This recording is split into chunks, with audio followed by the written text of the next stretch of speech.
Hi, it's Mark Evans, and you're listening to Marketing Spark. For B2B marketers and salespeople, the demo is the holy grail. If they can convince a prospect to do a demo, the world is their oyster. Once prospects see firsthand a product's value, it's only a matter of time before a purchase happens, or so the theory goes. In some ways, a demo is a marketing channel managed by the sales team. To get into the value of demos and how to do them right, I'm talking with Carrie Sikowski, president of Pre-Sales Mastery, which does demo performance for B2B software companies. Welcome to Marketing Spark, Carrie. Thanks, Mark. Great to be here. Why don't we start with looking at the state of the demo? Where are we at, and how do you see the alignment between sales and marketing? At the end of the day, a demo is something that happens because of marketing activity. And if a demo is successful, then you get a sale, which ties back into marketing performance. How are demos being used within the B2B software world? And where are the areas for improvement, or where areas where companies can optimize how they do demos? Great question, and multi-layered for sure. So it's an interesting time for pre-sales right now, in that there's a whole slew of venture capital dollars being invested into tooling for the space. For a long time, pre-sales has been sort of the neglected portion of sales in terms of investment in really good solutions to help automate and make pre-sales professionals more efficient in their job. And when for most B2B organizations, pre-sales is sort of the secret sauce that really is going to determine whether or not a sale happens or not, we've been criminally underserviced to this point. So this is an exciting time that now the tooling space is starting to grow. I think one of the things that the new solutions that are coming into the space has really enabled is a big push on really pushing product-led growth into the enterprise space. A lot of B2B organizations, a lot of SMB organizations have really led in terms of product-led growth by allowing their prospects to sort of trial their software, right? Get on the website, sign up for a demo or a trial, get into it, start using it without any, formal training or any sort of gatekeeping.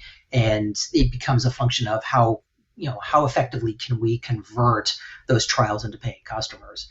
In enterprise, that's a lot harder to do. Enterprise solutions are typically much more complex. They're more difficult to use.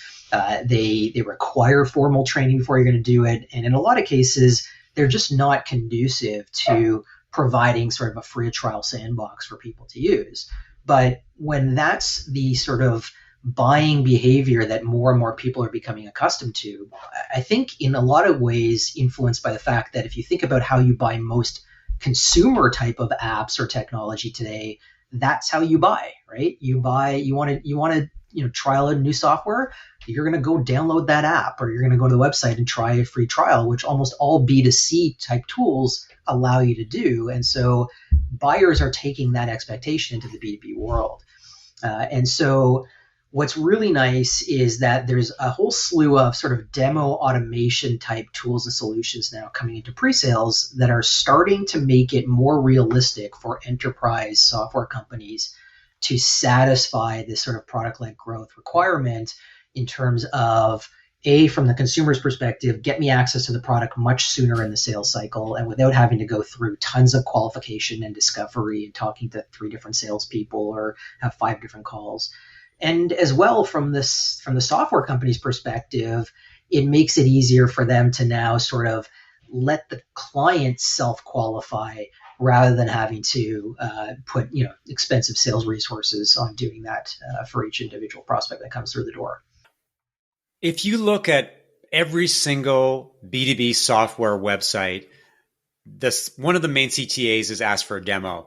Obviously, they want to have conversations. They want prospects to connect with pre-sales or sales right away so that they can get them into the pipeline. What I'm wondering about is whether there's a lot of thought that goes into what happens after the click. The CTA is great, but what kind of workflows, what kind of processes, what kind of communication tools that companies are implementing when it comes to the post-click activity? Are a lot of companies unprepared or just not structured properly? What are best practices in terms of making that demo experience or that demo flow as seamless and as delightful as possible? Excellent question. I think, unfortunately, too little is being done after the click. In fact, I think probably in a lot of cases, too little is done even before the click, right? Because ideally, we don't just want people to click on show me a demo. We'd like to capture something from them in terms of what they're looking for as part of that demo, right? And so I think there's sort of two paths that organizations are taking after the click right now. One is to funnel them into sort of an auto demo where they can basically view a demo or download a demo to watch on their own, versus the other path, which is they're going to push them to some sort of salesperson who's then going to go through the normal qualification process before actually allowing them to get a demo. The get a demo button is kind of like a red herring. It's like, oh, good, we got you caught. Now we're going to reel you in the same way we would normally do by, cold calling you or emailing you in the first place. So I think those are sort of the two main paths I'm seeing. But I think, ideally that button's clicked, and then there are some qualification questions that come up after that. There's a couple really cool tools around demo automation that support these sort of self-service demos. And all of those tools ideally are do a good job of trying to segment those sort of auto demos by persona, by industry, by critical business issue, that sort of thing. So they have multiple examples of demos they can serve out to that audience. The goal is find out which one is most appropriate for the person clicking that button, and then make sure that gets delivered as soon as possible, so you can sort of have that instant gratification the buyer's looking for, or the prospect's looking for. I see demos or the post ask for a demo click happening in two ways. One is that you could envision a world in where people are build your own demo. So come to this demo form, tell us what you're interested in, tell us what your pains are, and then magically a demo will be created that will be customized or personalized to their pains, goals, needs, what have you. And the second part of the process is that communications flow. So once you know what people are struggling with, what they're looking for, then you can personalize the whole drip marketing campaign around them specifically. Actually, what happens is you almost have this sort of enhanced nurturing impact, or this nurturing tool on steroids. Yeah. Is that happening right now, or is that kind of thing that people are actually going to have to strive for as we get into personalization and really producing marketing that's relevant and on target? I can't tell you if it's happening ubiquitously. I will tell you there. I mean, the nice thing is the way that these demo automation tools work. There's sort of two approaches. There's one where they're just building multiple assets based on a certain, like I said, persona, industry, critical business issue, whatever. And it's either the sales rep's job to determine what their right fit is, or hopefully they've automated that through, like you said, the marketing team or the website to ask those questions and automatically serve up the right one. So it's not that it has to be created on the spot. It's that it's already there. It's a function of, based on the questions and the answers that are asked to those questions, we know which one to serve out. There's another organization in the demo automation space that takes a somewhat different approach. They're almost like the equivalent of a video choose your own adventure, where basically they will query the audience on what issues are most important to them. They'll have them actually order them in order of priority, and then they will auto stitch together a set of sort of video snippets into a longer demo and serve that out to them. I think what's really exciting about all of these tools in this particular subcategory is not only are they going to support, like you said, a much more personalized sort of marketing drip campaign and that kind of stuff, they provide really interesting data. So they'll actually report back on who's accessed those particular demo assets and what portions of the demo assets they've been on. So how long did they spend in the demo asset in total? And then how long did they spend on each screen? So if I know they've spent a lot of time, for example, on a particular dashboard, I now know when I'm reaching back out, well, maybe there was a particular report on that dashboard that's resonating with them, and that's something I should concentrate on in my messaging.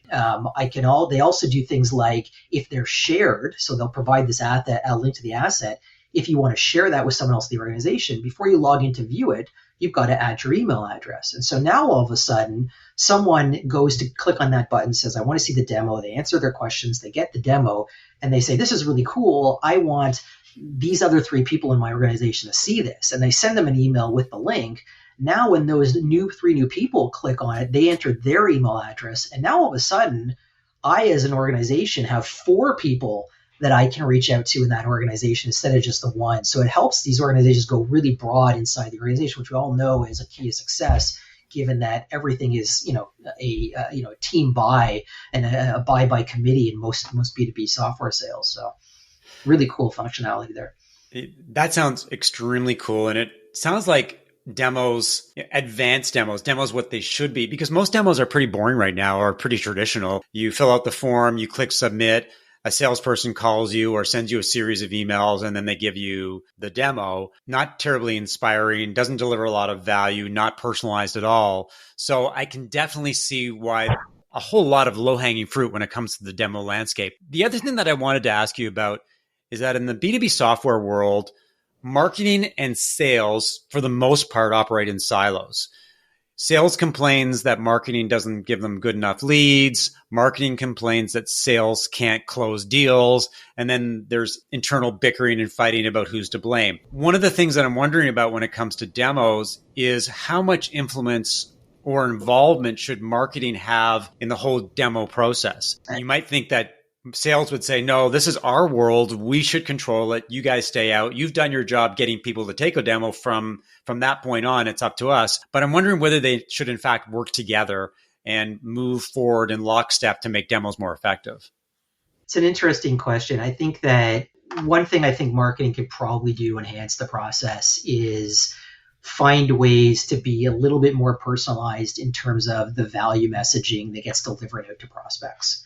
Right? Every prospect thinks they're ultimately unique, and whether they are or not is up for debate, but everybody thinks they're unique. And while a lot of websites, for example, are going to show sort of generic value props or try and go as broad as possible, ultimately, most buyers are unsophisticated buyers. They don't buy software as a general rule, and people aren't generally very good at envisioning what a particular software solution is going to mean to them based on a generic demo or through generic messaging. They really need to see their specific problems represented in the software and how it's going to address their workflows and their processes, their reporting, their data, et cetera, to truly understand that that's the right solution for them, which is why you ultimately end up getting, those second and third demos or proof of concepts where you've actually configured the software to be specific to those prospects, right? Because ultimately they need to see that. And so maybe where marketing can add a little bit more value is finding ways to differentiate the message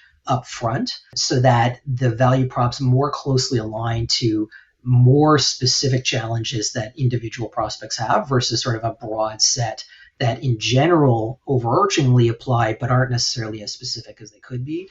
The other thing I can think about is one of the things that I coach on my clients in terms of improving their demo performance is we really need to be storytellers when we're giving a demo. Right, everybody wants to, and there's a big reason for this, right? So, stories. There's a lot of science behind the impact of stories, and I'm sure you probably know this even more than I do, given that your background. But stories really improve people's memory of what they're being exposed to, right? If you hear something in context of a story, it's going to be more memorable than if you just hear a generic statement. When you can tell stuff in the context of a story, whether it's something that happened to another prospect or a client that you have, or something that you as a salesperson have experienced, and you can relate that to the prospect, they're going to relate to that more effectively, and they're going to take it back with them. And so they're going to actually respond to that better. I think in general, marketing is much better at telling stories than sales are. And in a lot of cases, they're usually exposed to more information around those stories. And so where one area I think where marketing might be able to help sales is in helping them actually improve how they tell stories, whether it's getting more stories from existing clients, right, and crafting better messaging around that, or just wordsmithing even existing stories in a much more effective way. That's an interesting concept because I see storytelling within the B2B software world as a virtuous activity. So a lot of marketers don't have enough exposure to prospects and customers for whatever reason. They're not in the field. They're not talking to customers on a regular basis. Meanwhile, sales is talking to prospects all the time. Customer service or customer success are talking to customers on a regular basis. And all that has to be fed back into marketing. And then armed with that knowledge, marketing then can feed those stories, can package those stories back into sales so that demos can be more compelling. They can resonate. They can make an impact because you can picture that experience. You can paint that experience for a prospect. And I think that's one of the reasons why marketing and sales, if they can collaborate, if they can work together, they can make the demo experience powerful, personalized, customized, and really enhance or accelerate the sales process. So I think there's huge potential for a unified approach to demos as opposed to simply being the realm of sales. Yeah, totally agree. When we look at the way that marketers assess their own performance or quantify what they do, obviously the MQL has been the king of the hill. And increasingly, it's being eviscerated because there's not a lot of value when you really look at it in terms of MQL. Somebody who downloads an ebook and provides an email address, well, that's just an expression of interest. That's not really signal buyer's intent. Some marketers will rally around the MQL. Some of them will move upstream and go to a sales qualified lead or an SQL. And I'm wondering how demos and the number of demos and the performance of demos and how demos convert into sales can be tied back into marketing performance. Because when you think about it, a good B2B marketer really is about conversions, whether the conversion happens right away or whether it happens after a demo. But if you can get people to convert, and if demos are part of that conversion formula, then it just makes sense that marketers should be able to quantify their performance based on the number of demos or the effectiveness of demos. Do you agree with that? And how do you tie that into the quantification game? I think one easy way to do it is it'd be very interesting to see if companies are not already doing this. And I think a bunch probably are, the percentage of both MQLs and SQLs that advance to a demo, right? And then from a demo actually advance to a generic or intro demo into a more structured or customized demo, right? In a lot of cases, you got to do both because there are a good chunk of salespeople out there that use the demo as a crutch, right? Where ultimately they're not even interested in, qualifying pre-demo. They're just like, great, you want to see a demo? I want to show you a demo. It's not on me. It's on my, my solution engineer or my sales engineer to do it. I'm going to show everybody that wants to see you on a demo, when that should never happen, right? They should always be qualified, not because we don't want to waste time on people who aren't going to buy, which is absolutely true, but even more so because in the demo world, right, the gospel is you should never, ever be delivering a generic demo, right? It should never happen. There should never be a spray and pray harbor cruise, like, show me everything you got and hope that something sticks kind of demo. That's just not effective for anybody. And so you should always be doing proper discovery ahead of time to make sure that you're focusing on what's important to the client or the prospect. So I think that measuring sort of the transition or the progression rates from MQL and SQL into those different demo steps but I know that most sales organizations are tracking sort of the funnel progression in each of those steps, because if anything, they're just a great way to find out where you're getting stuck. I don't think in a lot of cases there's a situation where if the demo doesn't win the deal, it was a badly qualified deal for marketing or anything like that. It could just be there's lots of other things that are happening in that demo. I mean, that didn't go wrong, or when we got to deep discovery, our solution wasn't a good fit for some reason, or there wasn't budget. But you're not going to necessarily find that out right up front. And even if there is no budget, it still doesn't mean you're going to qualify them out and not do a demo. So I think there's a lot there that you can unpack to track that. I'm not sure how marketing should necessarily be tracked based on the demos, outside of sort of what percentage of what they're throwing over the fence actually turns into what sales deems is a qualified prospect to show a demo, both a generic and a customized demo. At a high level, I think that if you're going to assess the performance of marketers, obviously you're going to look at what the website does, number of downloads, number of unique visitors, number of total visitors. And if the CTA is, one of the major CTAs is asked for a demo, then you have to add demo requests into the marketing assessment mix. I think there's a lot of thinking if companies aren't already doing it, they should be thinking about how to embrace demos as a way, as a KPI. I'm curious about getting some insight into what you do at Pre-Sales Mastery, the kind of companies that you work with. What kind of things are you trying to help them with? Is it simply improving how salespeople do demos, or is there more to it than that?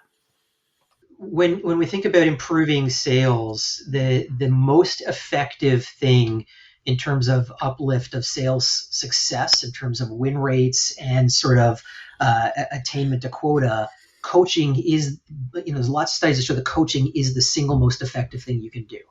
All right. And so I do one-on-one coaching with anyone in the organization, primarily the pre-sales organization, that is delivering demos to prospects.